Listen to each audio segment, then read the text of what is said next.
Shalom, bien-aimés dans le Seigneur. Soyez le bienvenu ici sur Rema Frequency TV, le réseau de la gloire de Dieu. Et en ce moment, j'aimerais commencer quelque chose de nouveau avec vous. En fait, c'est pas un moment où je vais partager la parole, mais je vais vous lire des portions de Psaume 119. Le but, ce n'est pas la prédication. C'est de nous pousser, chacun et chacune, à aimer la parole, à la méditer. Parce qu'il y a des choses qui vont ressortir de ces psaumes qui vont nous bénir. C'est ça le concept que je commence à partir de maintenant, afin que le Seigneur nous fasse beaucoup du bien. Vous allez remarquer que dans cette série de psaumes 119, les vidéos ne seront pas longues, par la grâce de Dieu. Les vidéos ne seront pas longues parce que le but, c'est de lire la parole, proclamer la parole, afin que la parole de Dieu ait racine dans le cœur. Nous prions le Seigneur. Dieu de grâce et de miséricorde, je te remercie, je te loue, parce que tu es glorieux, tu es merveilleux, parce que tu es le Dieu de grâce, le Dieu de prodige, toi le guide parfait, la lumière qui éclaire notre chemin, toi la star des stars, le vainqueur de l'univers, le vainqueur de la tombe, celui qui nous a sauvés de la vaine manière de vivre. Toi le Dieu des esprits des prophètes, toi qui agis en tout temps, avec puissance, avec, Seigneur, clarté, avec douceur, et avec, Seigneur, ta souveraineté, ta majesté.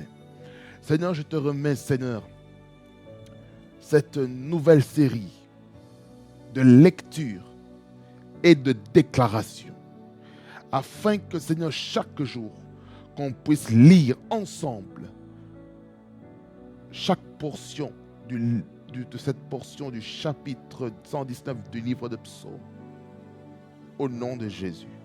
Je prie que ces psaumes deviennent esprit et vie dans la vie de chacun et chacune. Que personne, Seigneur, ne reste insensible vis-à-vis de cette série de lecture de Psaume 119. Louange, honneur et majesté te reviennent au nom de Jésus. Amen. Amen, bien-aimés, Seigneur. Nous allons commencer. Aujourd'hui, c'est Psaume 119. Mais c'est le verset 1er jusqu'au verset 8. C'est ce que nous allons lire en ce moment. Voici ce que la Bible dit. La Bible dit ceci. Heureux ceux qui sont intègres dans leur voie, qui marchent selon la loi de l'Éternel. Heureux ceux qui gardent ses préceptes, qui le cherchent de tout leur cœur, qui ne commettent point d'iniquité et qui marchent dans ses voies. Tu as prescrit tes ordonnances pour qu'on les observe avec soin. Puissent mes actions être bien réglées, afin que je garde tes statuts. Alors je ne rougirai point à la vue de tous tes commandements. Je te louerai dans la droiture de mon cœur en apprenant les lois de ta justice.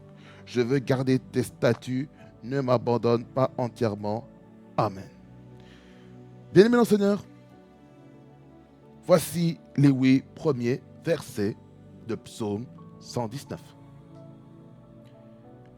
Je vais survoler très rapidement un petit peu ces 8 versets afin que nous puissions comprendre un petit peu ce que Dieu essaye de nous dire. En fait, vous devez savoir que la parole de Dieu, elle est riche. Le psaume 119, c'est vraiment l'hymne national de la parole de Dieu. C'est pour ça que j'ai intitulé comme sous-titre l'hymne de la parole de Dieu. Parce que le titre, c'est Psaume 119. L'hymne de la parole de Dieu. Et là, nous sommes en train de nous focaliser sur le verset 1er jusqu'au verset 8. Ici, il y a plusieurs principes que nous pouvons apprendre dans la parole. Le verset 1er, il nous dit ceci. Heureux ceux qui sont intègres dans leur voie. qui marche selon la loi de l'Éternel. Qu'est-ce que ça veut dire? Ça veut dire par la croix, nous sommes bénis lorsqu'on reste droit, lorsqu'on reste sur le chemin, sur le bon chemin, qui marche selon la loi de l'Éternel. Ça veut dire par la croix, nous marchons selon la parole de Dieu, selon les ordonnances de Dieu. Ça veut dire par la croix, lorsqu'on marche selon les principes de Dieu, lorsqu'on marche selon la parole de Dieu, nous sommes bénis, nous sommes heureux. Parce que le mot heureux en anglais c'est blessed, ça veut dire béni. On est béni en fait quand on est intègre, lorsqu'on ne change pas, lorsqu'on ne vacille pas dans nos décisions, lorsqu'on ne vacille pas dans notre manière de parler. On ne vacille en rien, on reste fidèle, on reste ferme et déterminé dans notre décision, dans notre trajectoire de la parole. Donc il est important vraiment d'être intègre, d'être vraiment vrai et sincère dans nos voies. Le verset 2, il dit « Heureux ceux qui gardent ses préceptes, qui le cherchent de tout leur cœur. » Ça veut dire par là quoi? Nous avons la responsabilité de rechercher la parole de Dieu par nous-mêmes chaque jour et chaque nuit. C'est pourquoi dans Josué chapitre 1er, verset 8, il nous dit très clairement que ce livre de la loi ne s'éloigne pas de ta bouche. Je vais vous le lire. Josué 1er, verset 8. Josué 1er, le verset 8, il nous dit ceci, que ce livre de la loi ne s'éloigne pas de ta bouche. Qu'est-ce qu'il faut faire pour que cette livre de la loi ne s'éloigne pas de notre bouche? Qu'est-ce qu'on doit faire? Nous devons méditer la parole de Dieu jour et nuit pour agir fidèlement selon tout ce qui est écrit. C'est-à-dire par laquelle on ne lit pas seulement la parole de Dieu juste pour avoir la connaissance seulement, mais nous lisons la parole pour pratiquer la parole. C'est pour ça, bien aimé dans le Seigneur, dans le christianisme, il y a une différence entre être chrétien pratiquant et chrétien non pratiquant. Ça veut dire par là qu'il y a des gens qui s'identifient comme chrétiens, mais qui ne pratiquent pas les Écritures. Mais ce que Dieu recherche en ce temps de la fin, c'est que nous ayons plus de chrétiens pratiquants que des chrétiens non pratiquants. Nous devons pratiquer les Écritures à la lettre. Attention, en comprenant le contexte dans lequel les Écritures ont été écrites selon leur temps et l'époque. Et maintenant, il faut l'actualiser en fonction du contexte actuel. Voyez-vous? C'est très important de comprendre ça. D'être vraiment ancré dans la parole. Bien-aimé dans le Seigneur, lorsqu'on médite la parole de Dieu, jour et nuit, lorsqu'on a des temps de méditation, des temps d'étude à la parole, je peux vous garantir que nous allons réussir dans tout ce qu'on entreprend. Même si le diable essaie de tout faire pour nous dérouter, nous distraire du chemin de Dieu, Dieu va tout faire pour que nous puissions appliquer la parole. C'est ça qu'il est écrit vers la fin, car c'est alors que tu as du succès dans tes entreprises, c'est alors que tu réussiras. Voyez-vous, c'est ça l'importance de la parole. C'est ça l'importance de la parole. Vraiment être ancré dans la parole. Ancré dans la parole. Ancré dans la parole. Ancré dans la parole. On ne peut pas réussir en tant que chrétien si on ne pratique pas les principes bibliques. Vous maintenant vous étonnez maintenant pourquoi ceux qui ne croient pas dans le Seigneur Jésus-Christ qui réussissent facilement. Maintenant il faut savoir quels principes qu'ils sont en train de pratiquer pour réussir. C'est très important de connaître les principes bibliques qui vont nous permettre de réussir dans la vie. Quelqu'un dit Amen, là où est-ce qu'il est? Alors, mes bien-aimés, la parole de Dieu, c'est ce qu'il faut dans notre vie. Bien-aimés dans le Seigneur, pratiquons les Écritures. Pratiquons les Écritures. Pratiquons les Écritures et vous verrez comment Dieu va vous bénir profondément. C'est ce qui se passe lorsqu'on médite la parole. C'est ça que le verset 2 dit, heureux ceux qui gardent ses préceptes. Ça veut dire que lorsque vous recevez la parole de Dieu, il faut la garder. La parole au travers de la méditation, la lecture et l'étude de la parole. La parole de Dieu qui est libérée par la prédication, par l'enseignement, il faut le garder dans son cœur. Il faut le garder. Heureux ceux qui gardent ses préceptes, qui le cherchent de tout leur cœur. Ça veut dire par là quoi? Il faut avoir soif de la parole de Dieu. Lorsqu'on a soif de la parole de Dieu, Dieu fait des choses merveilleuses. Le verset 3, il dit, qui ne commettent point d'iniquité et qui marche dans ses voies. Ça veut dire par là quoi? Nous devons tout faire pour éviter le chemin du péché. Ça veut dire par là quoi? Il faut tout faire pour aller dans le chemin, dans les bons chemins. Même si parfois le péché peut nous prendre, parce que nous sommes faits de chair et de sang. Nous devons tout faire pour revenir sur les chemins de la parole. Revenir sur le chemin de la parole.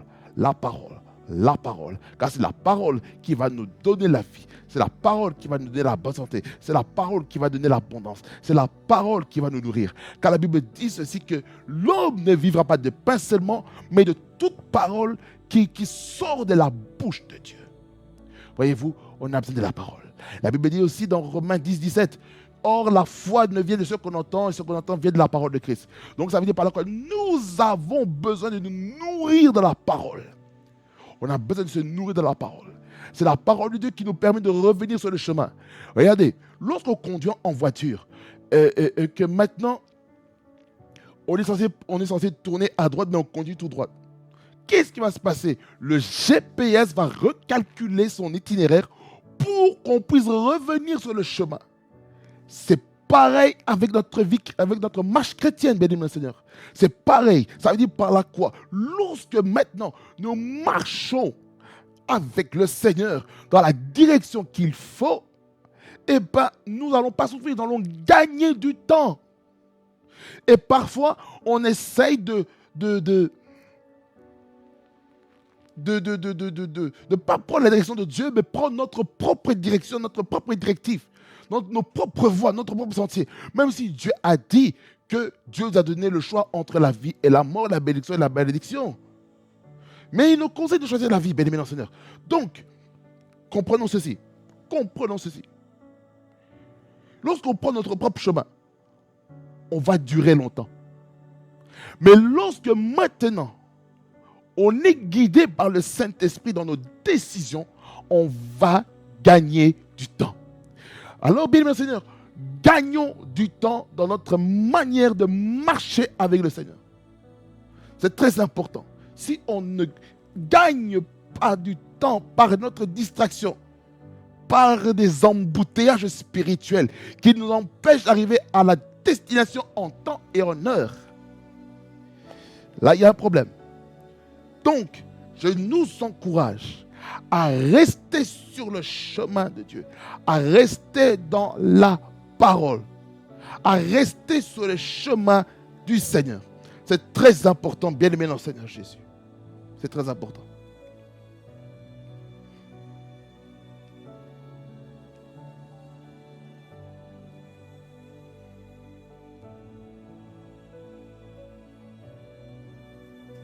Le verset 4, il dit, tu as prescrit tes ordonnances pour qu'on les observe avec soin. Ça veut dire par là quoi? Le but de la parole de Dieu, le but des lois du Seigneur, le but de la parole de Dieu, c'est qu'on puisse les observer, ça veut dire pratiquer. Je ne fais que me répéter. Parce que la parole de Dieu, c'est la répétition de ce qui a été dit déjà avant. Raison pour laquelle nous devons répéter, réviser la parole de Dieu pour qu'on soit vraiment mis à jour. Ce n'est pas pour rien dans les entreprises, il y a des refresh. Ce n'est pas pour rien dans les entreprises, il y a des formations pour nous rafraîchir la mémoire sur la vision de l'entreprise. Ainsi en est-il par rapport à l'entreprise du royaume des cieux, du royaume de Dieu, c'est nous rafraîchir par la parole de Dieu.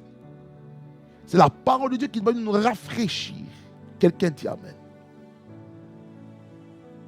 Verset 5, il dit, puissent mes actions être bien réglées afin que je garde tes statuts. Ça veut dire par là quoi? Il faut que notre comportement, il faut que notre attitude, il faut que notre marche soit correcte afin que cette parole qui est prêchée soit toujours ancrée en nous. Voyez-vous, il est important d'être vraiment basé, ancré sur la parole de Dieu. Verset 6. Alors je ne rougirai point à la vue de tous tes commandements. Qu'est-ce que ça veut dire? Ça veut dire par là quoi? Dieu veut enlever la honte. C'est-à-dire si on marche dans le chemin du Seigneur, on n'a aucune raison d'avoir honte, on n'a aucune raison d'avoir peur du Seigneur Jésus-Christ, de notre Père. On n'a aucune raison d'avoir peur du Saint-Esprit parce que nous marchons selon ses voies. C'est pour ça dans Romains 13, lorsqu'on parle des autorités, il dit ceci, que si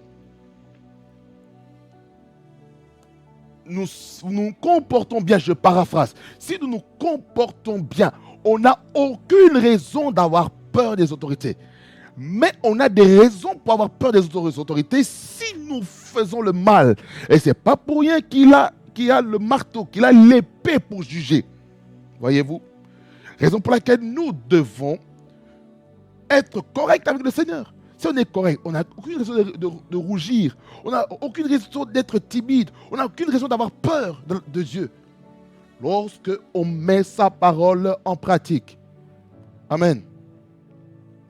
Verset 7, il dit, je te louerai dans la droiture de mon cœur en apprenant les lois de ta justice. Ça veut dire par là quoi? Lorsque on reste dans la parole de Dieu, ça sera maintenant un sujet de louange et d'adoration auprès de notre Dieu. Ça veut dire par là quoi? Au plus on connaît la parole, au plus il sera facile pour nous de louer et d'adorer le Seigneur avec des paroles intelligibles qui proviennent de la parole. Parce que lorsque maintenant on proclame la parole avec la révélation, ça commence à avoir une efficacité. C'est ça que la Bible dit par rapport à la prière, que la prière fervente du juste a une grande efficacité. Et moi j'aimerais vous dire ceci, la connaissance de cette écriture avec révélation aura une grande efficacité dans tout ce qu'on va faire. Ça dit par là quoi? Tout ce que nous devons déclarer par notre bouche doit être le fruit de la conviction, doit être le fruit, alléluia, de la foi, de la persévérance que Dieu a avec nous. Nous devons savoir que lorsque nous prêchons la parole de Dieu, c'est pour que la vie soit libérée. Raison pour laquelle la prédication a une puissance alléluia, reposkata, de convaincre les cœurs, d'amener les gens, les hommes et les femmes à la repentance, de pousser les hommes et les femmes à se réconcilier les uns envers les autres. Voilà pourquoi nous devons demeurer dans la parole de Dieu. Nous devons demeurer dans la paroisse, bien aimés. Nous devons demeurer dans la paroisse du Seigneur, dans laquelle il y a la parole de Dieu. Lorsque on dit, verset 7, la dernière partie, en apprenant les lois de ta justice. Ça veut dire par là, je veux connaître le code juridique du royaume de Dieu. Mais bien aimés, sommes-nous prêts à connaître le code juridique du royaume de Dieu? Nous devons connaître le code juridique du royaume de Dieu. Si on ne connaît pas le code juridique du royaume de Dieu, là il y a un problème. Le verset 8, pour clôturer, il dit, je veux garder tes statuts, ne m'abandonne pas entièrement. Ça veut dire par là quoi? Nous devons avoir la volonté de garder la parole de Dieu. Nous devons être volontaires. Ça veut dire par là, même si nous avons des attaques par le diable, par les agents du monde des ténèbres, dans le but de nous enlever la parole de Dieu, nous devons toujours avoir la volonté. Nous devons être déterminés à garder la parole de Dieu. Et nous devons aussi demander au Seigneur, Seigneur, ne m'abandonne pas. Peu importe mes fautes, ne m'abandonne pas car j'ai besoin de toi. C'est ça la parole que le Seigneur a pour nous. Et pour clôturer, je vais quand même relire les huit versets. Cette fois-ci, je vous lis ça dans la version, la Bible du Sommeur, 1er jusqu'à 8. Il dit ceci. Et puis, nous clôturons. Heureux les hommes qui ont une conduite intègre et suivent dans leur vie la loi de l'Éternel. Heureux les hommes qui suivent ses préceptes et cherchent à lui plaire de tout leur cœur. Ils ne commettent pas le mal, ils suivent les chemins que Dieu leur a tracés. Tu as promulgué tes décrets pour qu'on les respecte avec soin. Que j'aie assez de fermeté pour observer tes ordonnances. Alors je n'aurai pas de honte lorsque je considérerai tous tes commandements. Je te célébrerai dans la droiture de mon cœur en étudiant tes justes articles de droit. J'observerai fidèlement tes ordonnances. Ne m'abandonne pas complètement. Amen. Que le Seigneur vous bénisse abondamment, fasse beaucoup du bien. C'était notre première lecture de Psaume 119, verset 1er à 8. Et au prochain épisode de cette série, nous lirons le verset 9 jusqu'au verset 16. Et nous allons faire de la même manière comme vous avez fait maintenant. Amen, amen, amen. Seigneur, merci pour ce psaume 119, verset 1er à 8, dans lequel nous avons pu retirer des choses importantes pour nos vies spirituelles. Seigneur, je prie que cette parole, Seigneur, cette exhortation soit ancrée dans nos cœurs au nom de Jésus. Merci Seigneur Jésus-Christ parce que ta parole, elle est esprit et vie. Louange, honneur et majesté te reviennent au nom de Jésus. Amen. Amen, bien Seigneur, que ça vous bénisse abondamment. Passe beaucoup du bien. Et c'était votre serviteur, qui Banda depuis la Belgique, spécifiquement de la ville de Liège. Soyez bénis au nom de Jésus-Christ, car le meilleur est à venir en Jésus-Christ, notre Seigneur.